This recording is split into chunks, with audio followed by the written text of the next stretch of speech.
নমস্কার, আমি পিঙ্কি। আজ বানাবো পালক পনির। প্রথমে এখানে জল ফুটতে দিয়েছি। জলে দিয়ে দিব হাফ চামচ লবণ, দিয়ে দেব সামান্য পরিমাণে বেকিং সোডা। তারপর পালকগুলোকে হালকা সেদ্ধ করে নেব। হয়ে গেছে। এখন এভাবে ঠান্ডা জল দিয়ে ছেঁকে নেব। এদিকে নিয়েছি বড় একটা পেঁয়াজ, হাফ ইঞ্চি আদা, 3টে কাঁচা লঙ্কা, একটা ছোট রসুন নিয়ে চপ করে নেব। এভাবে করে নিয়েছি। এদিকে আমি 250 গ্রাম পনিরও কেটে নিয়েছি। এদিকে আমার পালকও ঠান্ডা হয়ে গেছে, জল ছেড়ে দিয়েছে। এবার আমি মিক্সিতে পিষে নেব। তারপর কড়াই বসিয়ে দিয়ে দিলাম একটু সাদা তেল, 2 চামচের মতো, দিয়ে দিলাম 1 চামচ ঘি, একটা শুকনো লঙ্কা, ছোটো চামচের 1 চামচ জিরে। এবারে এই পেঁয়াজগুলো দিয়ে দেবো।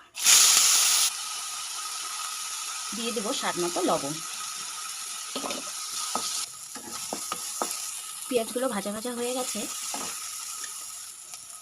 এবার দিয়ে দেবো হাফ চামচ হলুদ, হাফ চামচ জিরে পাউডার, হাফ চামচ ধনে পাউডার।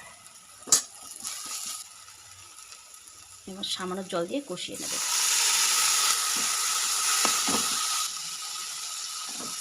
কষানো হয়ে গেছে। এবার দিয়ে দেবো কস্তুরি মেথি, স্টেজে দিয়ে দেবো পালক পেস্ট। এবার এটাকেও ভালোভাবে মশলার সাথে কষিয়ে নেব।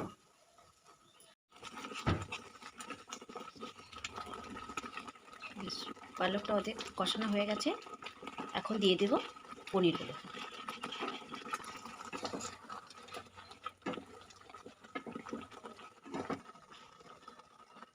দিয়ে দেবো সামান্য পরিমাণে জল, দিয়ে ফুটিয়ে নেব। হয়ে গেছে। নামানোর আগে দিয়ে দেবো আর একটু কস্তুরি মেথি, উপরে ফ্রেশ ক্রিম দিয়ে নামিয়ে নেব।